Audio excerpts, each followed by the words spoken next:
And probably most people here already know this, so I hope it's not boring for you.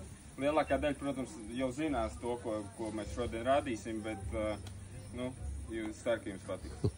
But in Germany, where I live, we lost this tradition and everybody's like, what? This still exists? This is so exciting. Jā, priekš viņiem, kā vāciešiem, tas ir kaut kas tāds pilnīgi unikāls, ka mēs vēl projām tādas lietas daram un turam tās vērtības augstu.